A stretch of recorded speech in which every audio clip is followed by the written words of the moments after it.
이번에 미국 민주당의 대통령 후보가 됐습니다. 카멀라 해리스. 지금 근데 원래 직책이 뭐예요? 바이든 정부에서 부통령이죠? 미국의 부통령. 근데요. 지금 트럼프도 그렇고 카멀라 해리스도 그렇고 부통령 후보를 뽑았습니다. 일단은. 그죠? 근데 이 미국 부통령이 전 세계 초강대국 미국의 2인자잖아요. 근데 진짜 더럽게 하는 일 없습니다. 권력으로 읽는 세계사 2.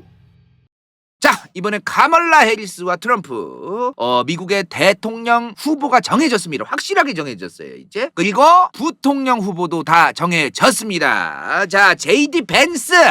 트럼프 후보의 부통령 후보는 JD 벤스.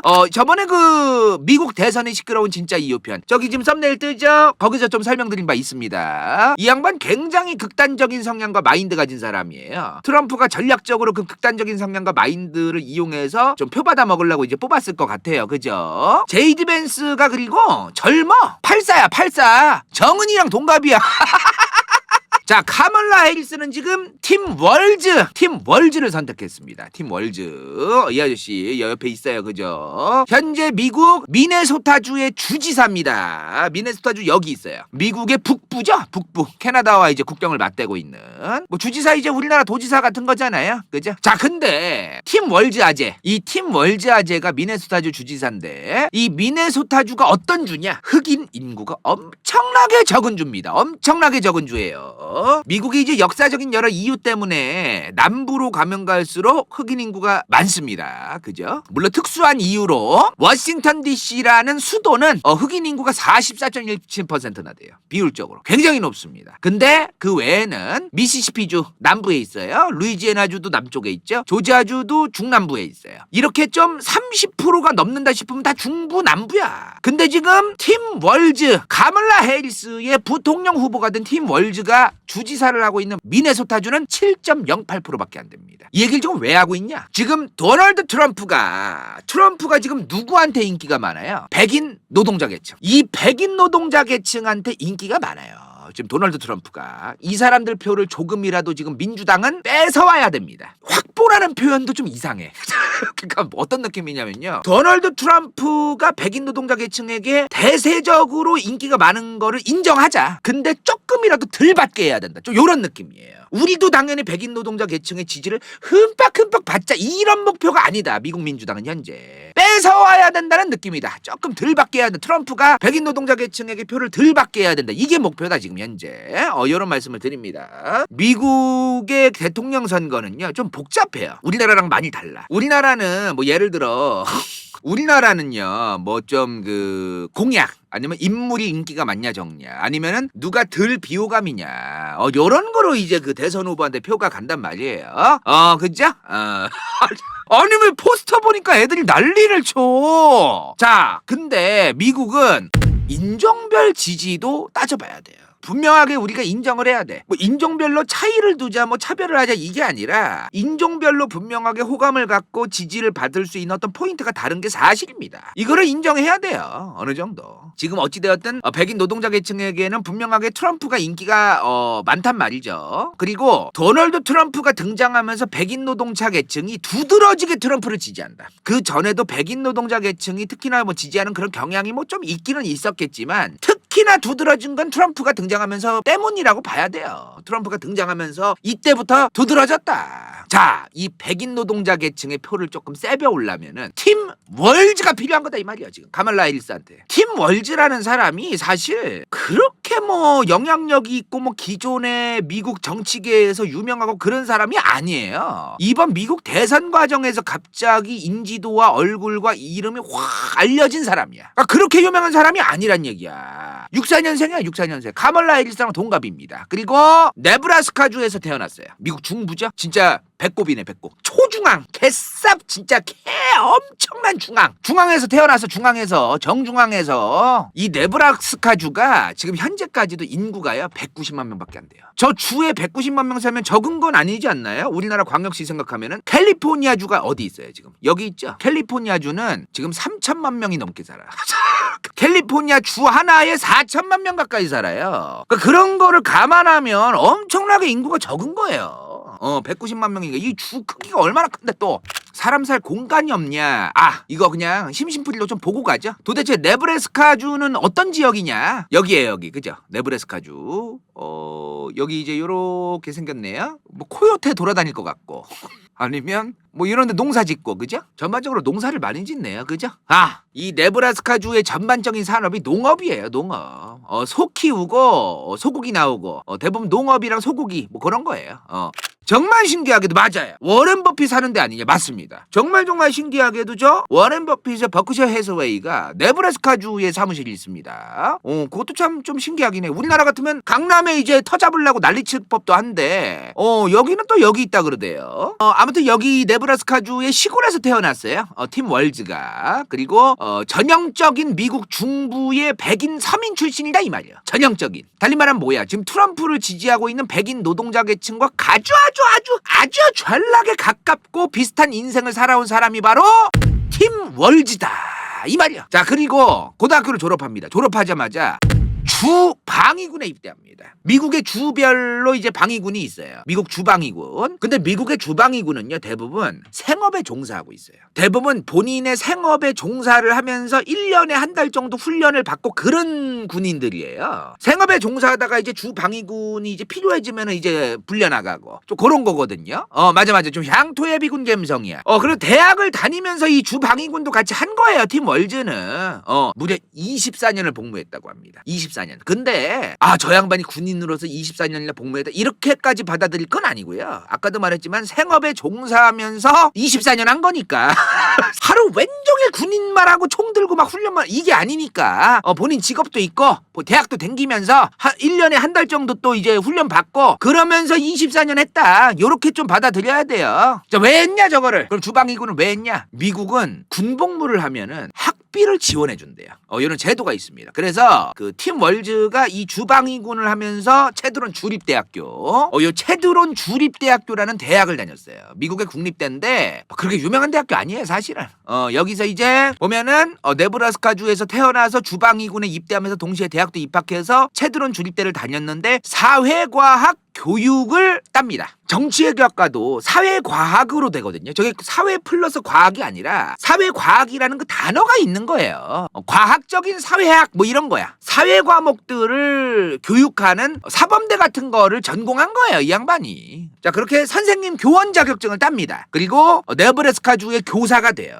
1990년부터. 그리고 여기서 이제 와이프, 동료 교사였던 현재의 와이프랑 눈 맞아가지고 이제 결혼까지 합니다. 그리고 와이프의 고향이었던 미네소타주로 이사를 해서 계속해서 교직 생활을 해요. 자, 근데 이 팀 월즈가 굉장히 소탈하게 생겼죠.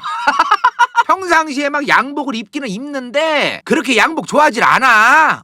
조금 후덕하니 좀 그냥 동네 아재요. 저 요런 감성인데 이 아저씨가 중국에 관심이 많아요. 중국 공산당에 관심이 많아. 중국 공산당. 자, 이 뭔 일이 있었냐? 이 양반이 1989년에 교사 한창 할 때 자원봉사로 중국을 가서 교사 봉사를 했대요. 교사들도 이제 애들 가르치는 봉사 하잖아요. 이때 한창 천안문 사태가 일어났을 때 봉사를 하러 간 겁니다. 중국에. 그래서 이때부터 이제 중국에 관심이 많아진 거야. 이 이후에는 와이프랑 같이 결혼도 하고 신혼여행도 가고 이 신혼여행을 중국으로 갔대요. 그래서 이것 때문에 친중 이슈가 있다 뭐 이런 얘기가 막 도는데 개소리죠. 예전에 바이든은 친중이다. 한창 2020년 대선 때 미국 트럼프는 반중이고 바이든은 친중이다 뭐 이런 개소리와 거의 뭐 맞먹는 개소리인데 이 양반이 중국 인권 문제에 관심이 많아요. 중국이 오히려 전락이 싫어하는 부분이야. 이 양반이 처음에 그 천안문 사태를 직접 이제 몸으로 체감한 사람인 거야. 천안문 사태가 일어났을 때 봉사를 갔으니까요. 그래서 중국 인권 문제 중에 이제 중국 인권, 티베트 독립, 홍콩 자유운동 이런 활동을 꾸준히 해왔대요. 정치 활동하기 전부터도. 아무튼 그런 좀 그 활동을 해온 사람이다라는 거 우리가 좀 참고하면 좋을 것 같고요. 자, 아무튼간에 이제 고등학교 지리쌤이었대. 지리쌤. 고등학교 지리쌤이었대. 삼지리. 한국지리, 경제지리, 세계지리. 우리 저 한창 사탐 때 7차 교육과정 때 삼지리 유행이었는데 기억나세요? 삼직이 개씹어졌습니다. 아무튼 지리쌤이었대요. 그리고 동시에 미식축구팀 코치도 했대. 이게 미국은 그 미식축구를 좋아하고 잘하는 그 개개인들이 많아서 이걸 뭐 미식축구를 무조건 뭐 전공을 무조건 하지 않아도 코치하는 사람들이 꽤 있나 봐요. 자, 그러다가 일반 교사를 계속 했어요. 일반 교사를 하다가 2004년 미국 대선 때 기억나세요? 자, 조지 W 부시랑 민주당의 존 케리가 붙습니다. 존 케리 이렇게 두 명이 이제 맞다이를 까요. 미국 대선 때. 이때 이 존 케리 후보의 선거 캠프 자원봉사자로 참여합니다. 그러면서 정치에 입문을 해요. 그리고 교사를 하던 팀 월즈아제, 교사하던 팀 월즈아제가 2006년에 연방 하원 의원 선거에 출마합니다. 하원 의원 미네소타주에서. 이게 미네소타주의 선거구예요. 주가 크잖아. 미국은 저 주가 크니까 저 주에서 연방 하원의원 선거를 하는데 선거구가 8개예요. 자, 8개 중에서 어디로 나갔냐? 1번으로 나갑니다. 왜 여기만 이제 쪼만하냐? 여긴 이제 인구가 많이 사는 거죠. 도시가. 여기는 이제 인구가 얼마 안 사니까 선거구가 넓은 거고요. 자, 이 중에서 이제 팀 월즈는 1번 선거구로 나가서 연방 하원의원으로 당선이 되는 겁니다. 자, 근데 이 1번이 뭐냐? 대부분 공화당이 당선되던 곳이에요. 지금도 공화당이고. 옛날에 팀펜이라고 해서 이 사람 제외하고는 항상 그냥 공화당이야. 공화당. 1935년부터 계속 그냥 공화당이야. 공화당. 지금도 공화당이야. 근데 팀 월즈가 2007년에서 2019년까지 이제 민주당계로서 정당으로서 이제 당선이 된 겁니다. 이제 좀 요런 게 있었던 거예요. 자, 이렇게 이제 주방위군으로 전역도 하고 정치 시작했으니까 이제 주방위군 계속할 수 없잖아요. 교사도 계속할 수 없고. 자, 이렇게 하원 의원으로 이제 정치 시작을 했습니다. 12년 했어요. 6번 당선돼서. 미국은 하원 의원 임기가 2년밖에 안 돼요. 그래서 6번 당선돼서 12년 한 거예요. 자, 그러다가 미네소타주의 주지사까지 당선됩니다. 2018년에 주지사로 당선돼요. 2018년에 4년 임기야. 그리고 2022년에 또 재선했어요. 여기는 이제 끝이야. 2024년으로 끝날까요? 일단은 여기도 원래 2026년까지인데 부통령 후보가 됐기 때문에 이번에 당선되면 이제 주지사도 나가리 되겠죠. 그죠? 뭐 그만두든가 말든가 자기가 알아서 하겠지 뭐. 자, 이번에 카멀라 해리스가 이 팀 월즈라는 사람을 부통령으로 초이스한 이유가 앞서 말한 것처럼 백인 노동자 계층 여기에 표를 좀 빨아먹으려고 하는 것도 있겠는데 지금 이미지가 좋아. 지금 북미 쪽에 그 SNS라던가 이런 데서 인기가 많대요. 팀 월즈가. 이 사람이 일단은 부잣집 엘리트 출신도 아니에요. 대학교를 엄청나게 좋은 데를 나온 것도 아니에요. 오히려 우리나라는 옛날에 한창 2000년대랑 2010년대만 해도 부잣집 엘리트 출신에다가 대학교도 잘 나오고 기업도 큰 대기업 경영해봤다. 그러면 지지율이 높았어요. 우리나라도 그랬거든. 근데 지금은 아닙니다. 옛날에 정몽준 후보가 막 그 대선 후보급이고 막 그런 얘기 많았잖아. 아무튼 이 양반이 부잣집 엘리트 출신도 아니고 대학교를 어마무시한 곳에 나온 것도 아니잖아요. 오히려 지금 이 카멀라 해리스가 엄청난 엘리트 집안 중산층 집안 출신이에요. 저번에 그 카멀라 해리스 편에서 말했죠. 엄마 아빠 다 그 교수급이고 박사 나왔고 돈 많은 집에서 태어났어. 이 사람은 카멀라 해리스는. 그런 정반대인 거야. 평범한 일반 교사 출신이고. 지금 팀 월즈가 재산 공개를 했대요. 최근에. 부부 합산 재산이 100만 달러가 안 될 것이다.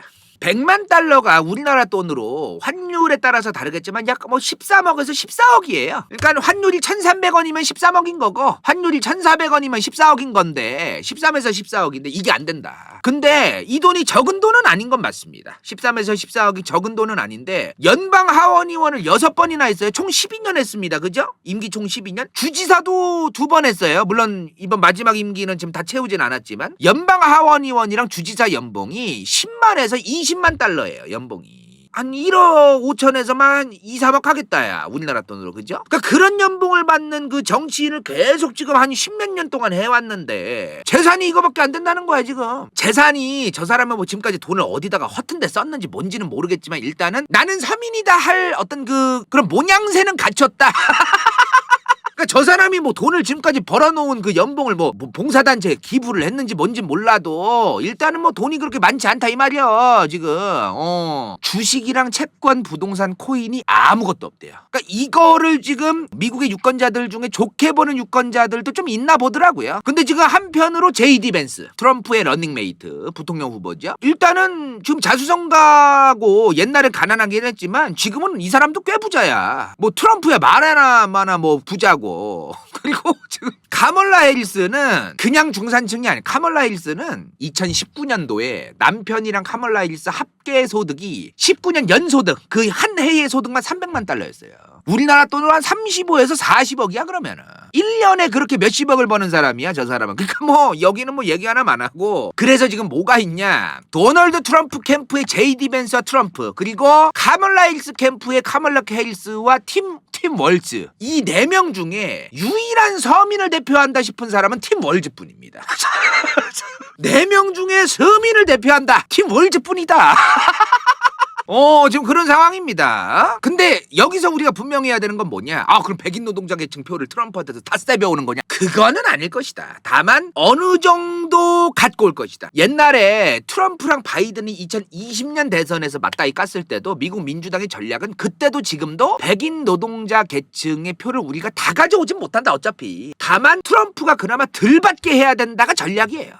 덜 받게 해야 된다. 어느 정도 세벼온다라는 정도로 생각을 해야 되는 거지. 완전히 백인 노동자 계층이 지금 반반으로 갈라져서 이제 우리도 이제 미국 민주당을 뭐 많이 지지한다 뭐 이렇게 되기까지는 아니다. 아무튼 이런 전략 때문에 팀 월즈를 카멀라 해리스가 부통령 후보로 뽑았을 가능성이 아주 매우 전락이 높다. 전락이 높다. 그리고 이미지 자체가 뭐 정치인 이미지가 아니에요. 이제 동네 아재 느낌이고, 본인이 트위터에 올리는 영상들 최근 영상입니다 이거. 정치인들 막 좀 뭐예요, 정장 입고 올리고 막 그러잖아요. 안 그래 이 사람은 좀 그냥 농사짓는 아재 느낌이야. 우리나라 같으면 좀 그냥 가끔 한복 입고 동네에 걸어다니다가 이제 녹차 마시고 귀농해가지고 좀 그러다가 이제 위에 티 쪼가리 하나 입고 돌아다니는 아재 느낌, 좀 그런 느낌.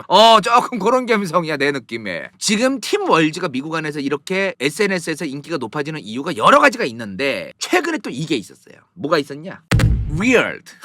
팀 월즈가 7월 23일에 NBC랑 인터뷰를 했어요.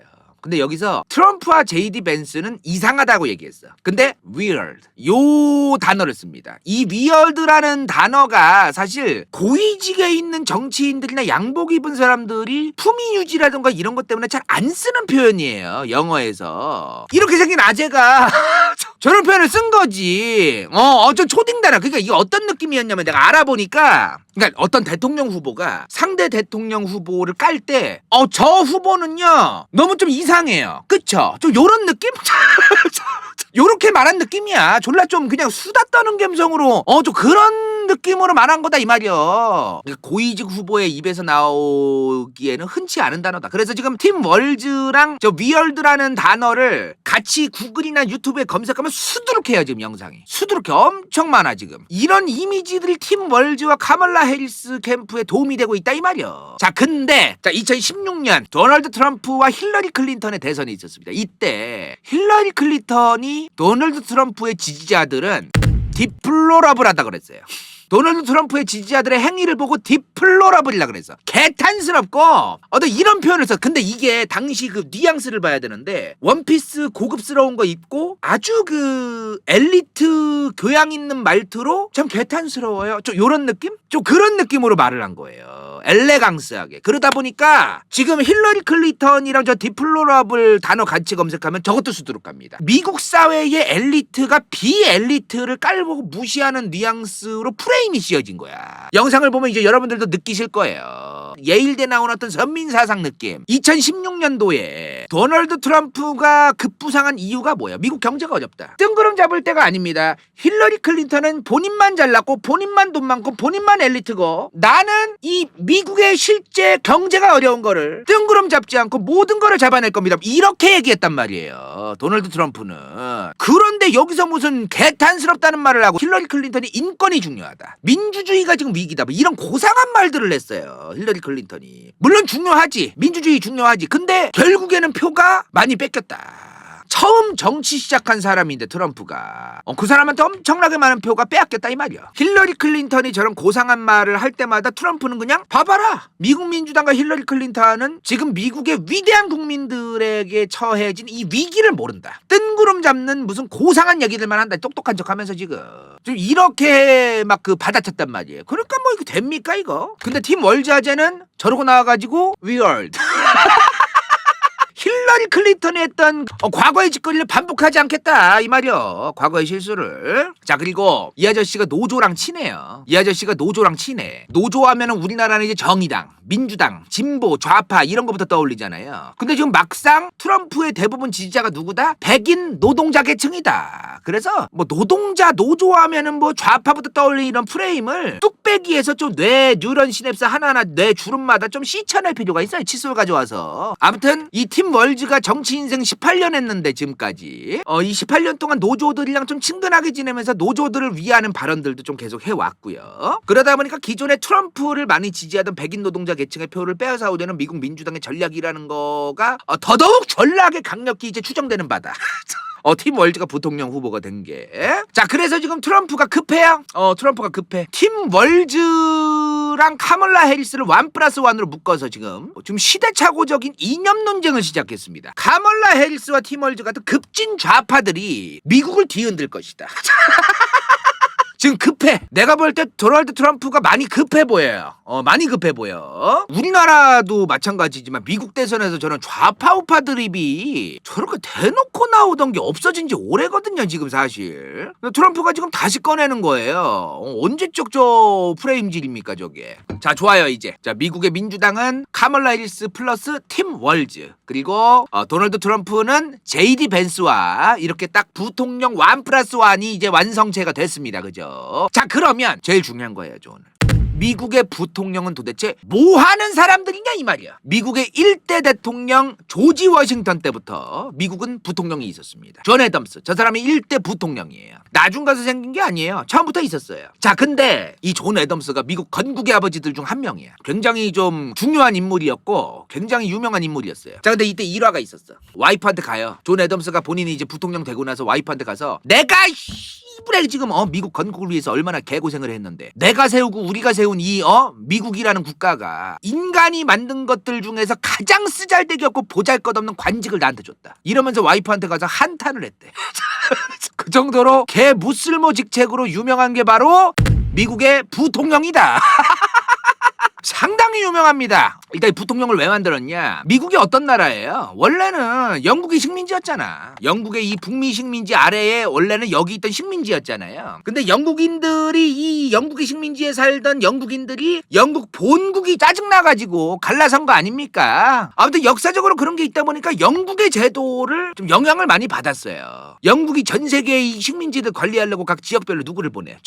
총독이랑 부총독을 보냈단 말이에요. 그죠? 총독이 아프거나 죽거나 업무 수행을 못하거나 아니면은 다른 곳에 출장을 가거나 이러면은 부총독이 대신해서 업무를 봐야 했고, 옛날에는 배 타고 어디를 왔다 갔다 해야 됐기 때문에 부총독의 역할이 중요했어요. 그래서 미국도 건국되고 나서 이제 대통령 플러스 부통령을 만든 거지. 자, 근데 만들어 놓고 보니까 하는 일이 뭐냐? 대통령직 승계입니다. 주요한 업무 중에 하나가 이거예요. 일단 자, 이게 뭐야? 권한대행 아세요? 황교안 씨, 황교안 아재. 이 아저씨가 박근혜 대통령 탄핵 정국 때 대통령 권한대행 했었잖아요. 권한대행이랑 이 대통령직 승계는 완전히 다른 거예요. 박근혜 대통령 탄핵될 때 직무정지 당하니까 권한대행 황교안 국무총리가 있잖아요. 이거는 승계가 아니에요. 부통령은 정말로 이 승계라고 하는 거는 대통령이 되는 거라고 봐야 됩니다. 사실상 대통령이 죽었어. 남은 임기가 있어. 이거를 부통령이 그대로 승계받아서 남은 임기를 다 채워요. 남은 임기를 수행합니다. 대통령으로서. 이렇게 봐야 되기 때문에 완전히 다르게 봐야 돼. 자, 지금까지 8명의 대통령이 임기 중에 죽었고 1명은 사임을 했습니다. 여기 보면은 리처드 닉슨이 사임을 했어요. 대통령 때. 그러니까 9명이 중간에 대통령이 나가게 된 거예요.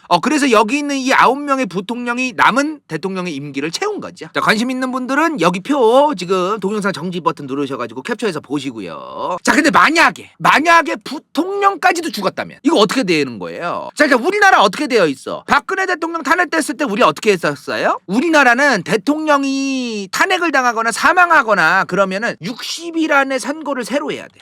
60일 이내에. 물론 60일 이내니까 60일을 무조건 채우는 건 아니지만 아무튼 저 60일 안에 대선을 새로 해야 됩니다. 저 기간 동안만 국무총리가 권한대행을 하는 거예요. 그죠? 자, 근데 만약 국무총리도 죽었어. 우리나라 국무총리도 죽었어. 자, 그러면은 자, 정부조직법 제26조에 의거해서 정해져 있어요. 국무총리 날아가면은 이제 기재부 장관이 합니다. 자, 기재부 장관 날아가서 그럼 교육부 장관이 한다. 교육부 장관 날아가면은 과기부 장관이 한다. 그 다음 외교부 통일부 뭐 이런 식으로 가요. 이거 뭐 드라마 아시죠? TVN에서 옛날에 60일 지정생존자라고 요거 있었잖아요. 지진이 씨가 요 환경부 장관으로 나와. 요 위로 다 날아간 거야. 그때 뭐 사고를 당했나 드라마에서 뭐 다 날아갔나 뭐 그랬어요. 그래가지고 1번부터 13번까지 다 날아가가지고 머리가 14번이 이제 하게 된 거예요. 이거 원래 드라마가 근데 원작이 미국 드라마거든요. 관심 있는 분들은 찾아보시고요. 자, 그럼 미국은 어떻게 되어 있었냐? 미국은 건국초부터 1886년까지는 대통령과 부통령이 둘 다 나가게 되면 임시 상원의장이 권한을 대행한다. 근데 한 번도 없었대요, 저런 일이. 부통령이 죽었어도 대통령이 살아있고 대통령이 죽었어도 부통령이 살아있었기 때문에 단 한 번도 이게 뭐 이런 일이 있었던 일이 없대. 자, 그리고 나서 1886년부터 1947년까지는 부통령과 대통령 둘 다 나가게 되면은 미국의 국무장관이 권한대행을 한다. 확실히 근데 내 생각에는 우리나라도 저렇게 해야 돼. 국무장관이 뭐예요? 외교부 장관이야. 외교부 장관. 미국의 외교부 장관이 권한대행하는 거예요. 웬만하면은 우리나라도 좀 저게 옳지 않나 싶어. 뭐 기재부 장관 물론 뭐 권한 센데 교육부 장관이 여기 있는 건 난 진짜 좀 아닌 것 같은데. 아니 이거 내가 볼 때 1번, 2번까지는 그렇다 쳐도 이거 3, 4번은 뭐야 이거. 3번, 4번에 외교부 딱 받고 이제 여러분들 국방부 받고 이제 요런 감성으로 가야지 이거.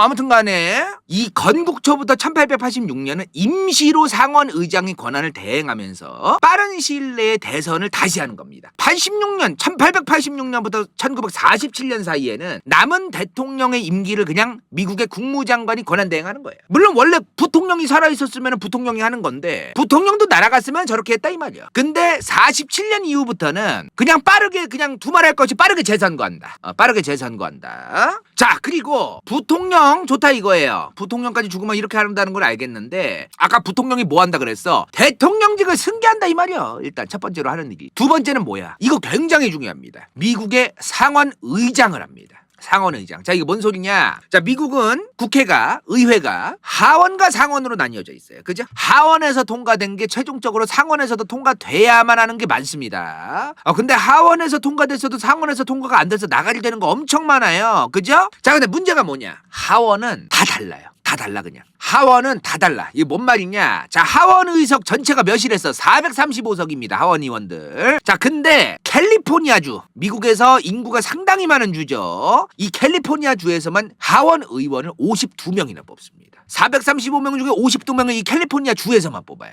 근데 여 위에 알래스카 주에서는 한 명 뽑아요. 인구로 이제 따지는 거예요. 인구가 적으면 한 명밖에 안 뽑아요. 근데 상원은 여기도 2명, 여기도 2명입니다. 50개 주 각 주별로 2명씩 해서 깔끔하게 100석이에요. 공평하게 모든 주에서 2명씩이야 그냥. 그래서 딱 100명인 거예요. 근데 만약에 하원에서 통과된 게 상원으로 왔는데 만약에 딱 50대 50이 된 거야. 딱 50대 50이. 그럼 누가 결정을 해야 되잖아요. 결정이 나긴 나야 되잖아, 의회에서. 미국은 대통령 탄핵도 하원에서 통과되고 상원에서 통과되면 끝나는 나라예요. 그래서 상원이 굉장히 중요해. 우리나라처럼 무슨 탄핵안이 뭐 헌재까지 안 가고 상원에서 종결되는 게 많아. 그래서 이 50대 50일 때는 부통령이 상원의회의 의장으로서 투표에 개입한다. 투표권이 있다. 표결권이 있다 이 말이에요. 평상시에는 없어요. 상원의장으로서 부통령이 평상시에는 표결권이 없는데 정확하게 5대5가 나오면 표결을 하게 되어 있습니다. 뭔 말인지 이해되시죠? 동률 뜨면 표결권이 생기는 거예요. 할 일 없다는 거네. 그러니까 5대5 동률 안 뜨면은 하는 일이 없다. 그거예요. 오늘 썸네일 뭐야? 미국의 부통령 하는 일 더럽게 없다.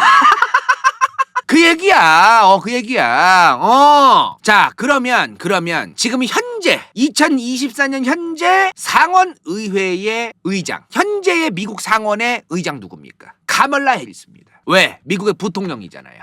미국의 대선 후보지만 부통령이잖아. 현재는 바이든 정부의 부통령. 이 사람이 상원의회 의장이에요. 자, 근데 이거 하나 말씀드릴게요. 아까 뭐라고 했어? 5대5 동률일 때는 부통령이 상원의장으로서 표결에 참여한다 그랬잖아요. 이 권한이 있는 거예요. 이 권한을 역사적으로 지금까지 부통령이 미국 역사에서 49명 있었습니다. 그중에 5번 이하로 그나마 쓴 부통령이 31명밖에 없어요. 미국 역사상 부통령이 49명이었는데 5번 이하로 그나마 몇 번이라도 써본 사람이 31명입니다. 그나마 써본 사람이. 자기가 상원의장 부통령 할 때 그나마 5번 이하로 써본 사람이 31명이에요. 한 번도 안 써본 사람이 12명이나 됩니다. 이렇게 있어요. 근데 카멀라 해리스는 지금까지 33번이나 썼습니다. 33번이나 썼어요. 이게 무슨 일이냐? 바이든 정부 초기에 2020년부터 22년까지 미국 상원이 공화당 민주당이 50대 50이었어요. 미국 상원의원 임기가 6년이에요. 근데 3분의 1씩 33명씩 갈아요.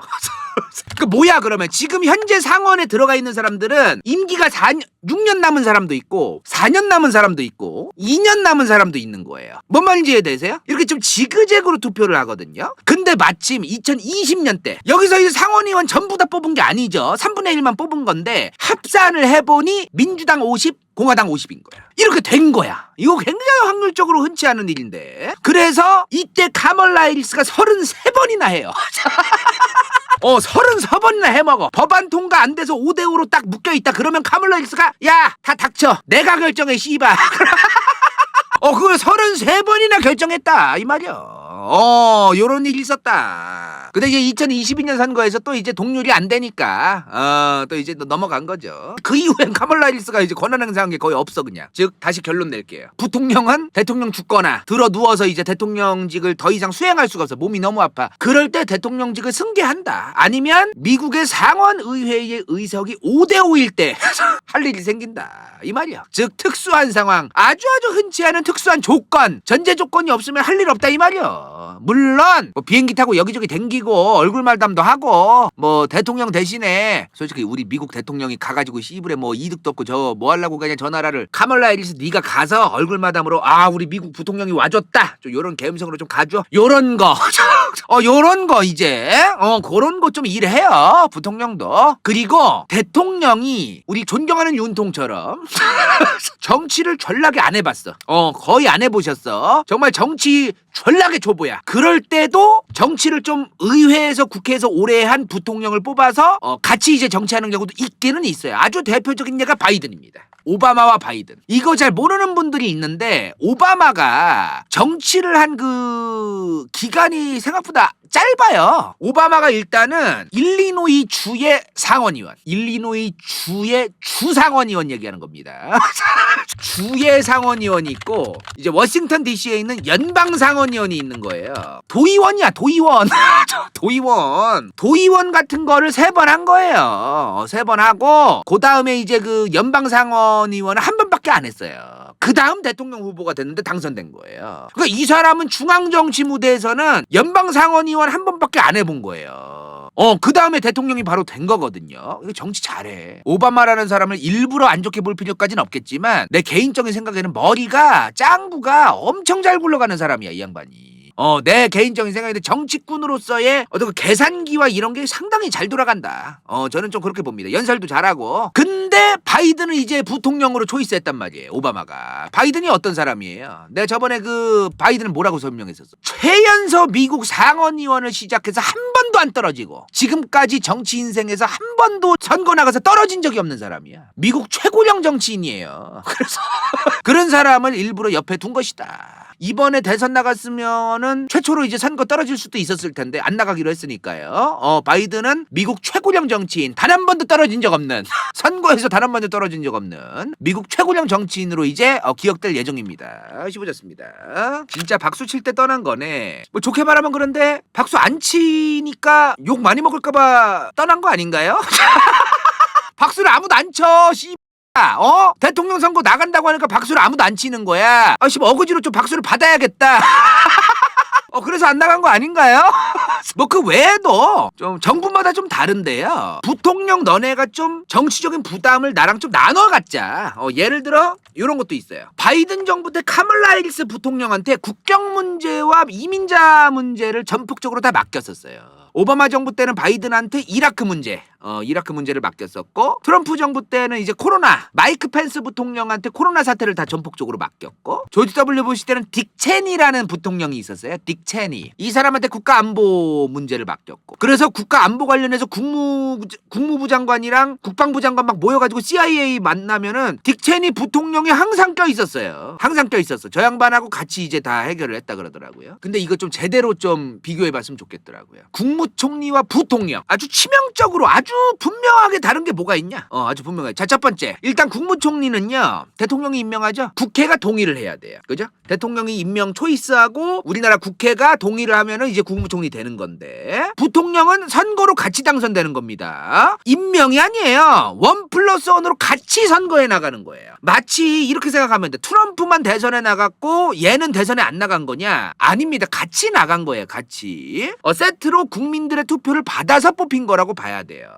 그리고 대통령 유사시, 대통령이 죽거나 탄핵당하거나 대통령이 업무를 못하면 국무총리도 이제 권한대행을 하죠. 부통령은 남은 임기를 승계합니다. 완전히 달라요. 국무총리는 권한대행하고 60일 이내에 대통령 선거하면서 이제 빨리 꺼져줘야 되고, 부통령은 남은 임기를 싹 다 부통령이 합니다. 자, 근데 법적으로는요, 국무총리 많은 일을 해요. 부통령은 진짜 하는 일 없어 보이지만 대한민국 국무총리는 진짜 많은 일을 합니다. 자, 대한민국 헌법 제86조 2항이에요. 국무총리는 대통령을 보좌까지 해야 돼요. 그리고 행정 각 부의 장관급, 뭐 기재부라던가 아까 여기 있잖아. 여기 있는 부서들 있죠. 여기를 통할한다. 전부 다 저 부처들을 관리하고 관할하고 이런 걸 해야 돼요. 다만 대통령의 명을 받아서 대통령의 명을 받아서 관리합니다. 달리 말하면 대통령이 하라는 대로 하는 거예요. 하라는 대로 하는 거죠. 근데 이 대통령의 명을 안 받고 국무총리가 대통령 보좌하고 이 행정각부 여기 통화를 해가지고 시부레 그냥 딱 국무총리가 하는 거 아니냐, 대통령 명이고 지랄이고 간에 이거를 정말 이 법 조항대로 하려던 사람이 있었어. 그리고 대통령한테 욕먹고 잘린 사람이 있어요. 이회창 씨. 진짜로 저걸 하려고 한 거야, 저 양반이. 이회창 씨가 YS가 이제 YS 때 총리 되거든요, 국무총리. 이회창 씨가 YS가 이제 이래라 저래라 하는데 이회창 씨가 국무총리가 이 대통령 보좌하고 행정각부 통화를 하고 딱 씨발 내가 하는 거지 뭘. 뭔 YS가 막 하라는 대로 다 해야 되냐 내가. 아니다 이 말이요. 그래가지고 자기가 멋대로 하려고 한 거예요. 그 YS가 개빡쳐가지고 나가서 이제 이 양반 총리 임기가 93년 12월 중순부터 94년 4월 중순이야. 딱 4달 했어, 4달. YS한테 찍혀가지고 4달밖에 못했어요, 총리를. 그런 일이 있었어. 자, 오늘 미국의 부통령, 뭐 한국의 국무총리랑도 비교하고 부통령이 하는 일이 뭐냐, 이런 것 좀 설명드렸는데요. 최근에 제가 실수한 게 있습니다. 큰 실수했어요. 뭐야? 최근에 트럼프가 귀에 빵꾸 뚫린 거 아시죠? 이거를 간다요가 자세히 다루질 않았어요. 다음 시간부터 미국 대통령 암살의 역사로 찾아뵙겠습니다.